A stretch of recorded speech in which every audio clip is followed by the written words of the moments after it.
Mesdames et messieurs, bonjour. Soyez les bienvenus sur votre chaîne Crystal News TV. Abonnez-vous massivement, likez, commentez. N'oubliez pas la cloche de notification afin de ne rien oublier de toutes nos publications. Mesdames et messieurs, mes chers abonnés, je voulais partager avec vous, fidèles téléspectateurs, cette histoire, c'est l'histoire d'un pasteur.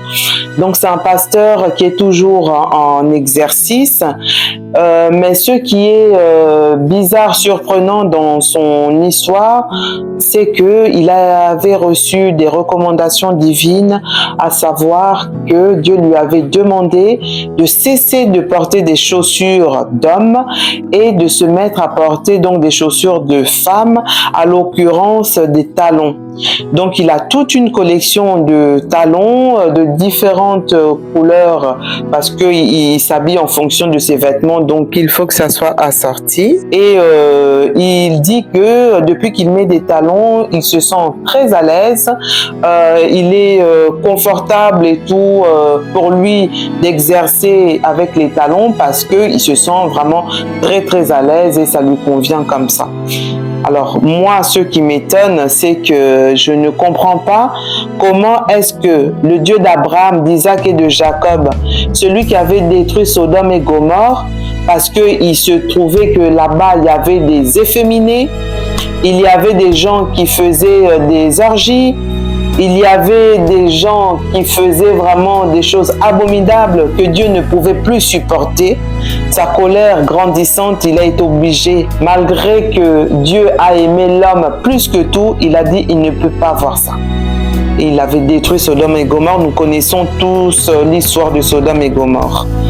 Donc comment est-ce que ce Dieu-là peut recommander à un pasteur d'avoir une tendance efféminée, ce qui va à l'encontre de sa parole, alors que la parole de Dieu nous dit que tout ce que Dieu dit ne peut pas être révoqué. Ésaïe chapitre 45 verset 23 nous le confirme.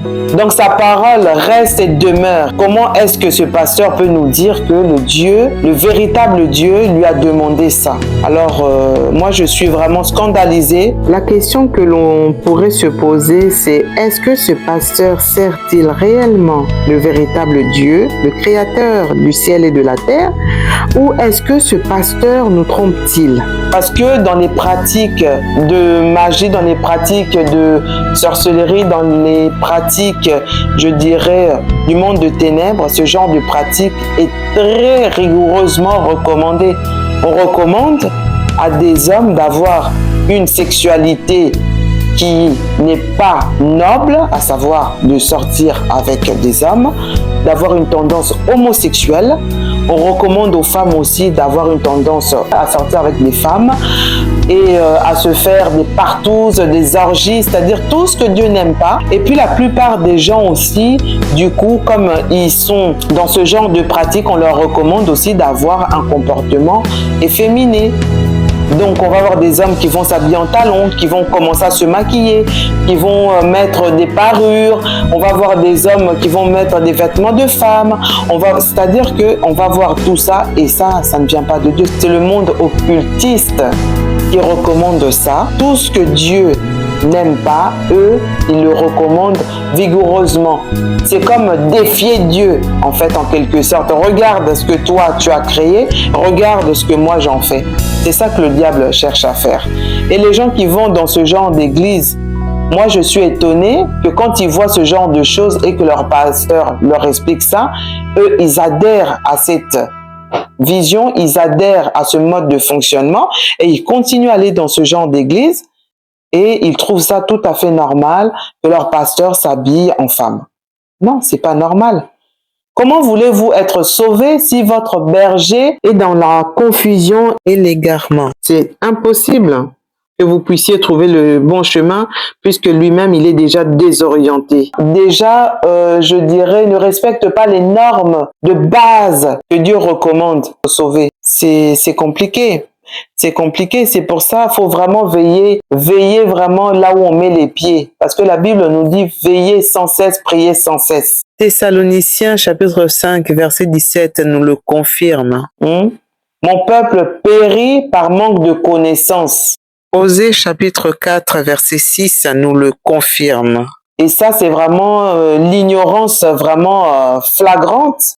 Et malheureusement, il y a beaucoup de personnes qui se font avoir parce que ce genre de pasteurs sont en réalité des manipulateurs. Qui sont en réalité des gens qui ne servent pas Dieu. C'est des gens qui sont là pour détourner la parole, pour faire donc des choses qui ne sont pas recommandées, pour emmener le peuple de Dieu à l'éperdition. Donc mes frères, mes sœurs, en tout cas, soyons prudents là où nous mettons les pieds.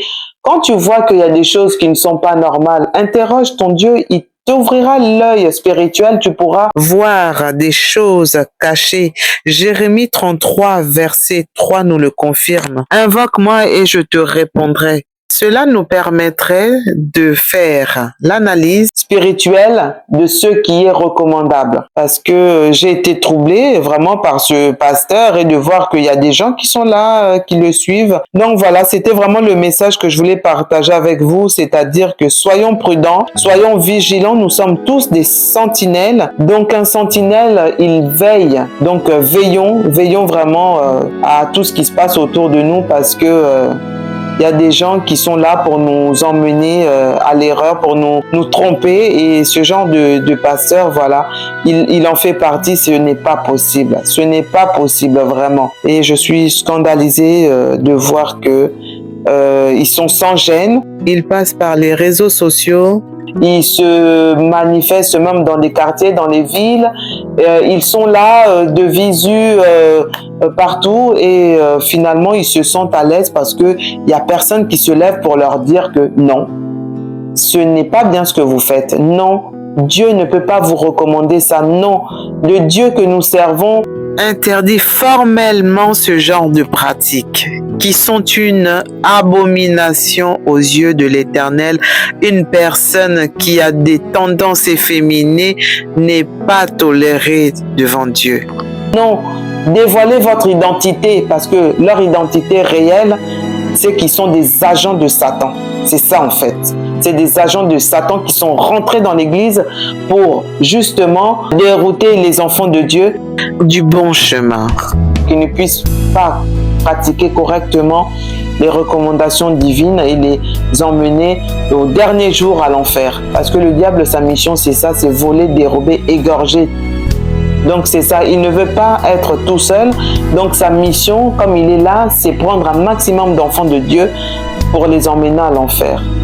Alors, j'espère qu'à travers ce témoignage, il y a des gens qui seront sauvés, il y a des gens qui pourront justement s'arrêter une minute, s'interroger, il y a des gens qui pourront justement ouvrir les yeux pour se dire que bon voilà, s'ils étaient adeptes de ce genre d'église, si leur pasteur était ce genre de personne, ah bah écoutez, fouillez, hein. La Bible nous dit fouillez l'impudicité, fouillez le mal, fouillez. Donc voilà, c'est ça que je peux vous dire, c'est fouiller ce genre d'assemblée. En tout cas, merci beaucoup. Je pense que pour aujourd'hui, on va s'arrêter là. C'était juste un petit partage que je voulais faire avec vous concernant donc ce pasteur qui est très présent dans les réseaux sociaux. Peut-être que vous tomberiez, vous êtes déjà tombé ou vous allez tomber peut-être sur ces vidéos. Donc voilà, moi je voulais partager avec vous parce que le monde va mal. Nous sommes vraiment au temps de la fin et nous devons être vigilants. Merci. Mesdames et messieurs, chers abonnés, merci beaucoup pour votre fidélité. Merci pour la confiance et le partage. Quant aux nouvelles personnes qui me découvrent pour la première fois, soyez les bienvenus sur votre chaîne Crystal News TV.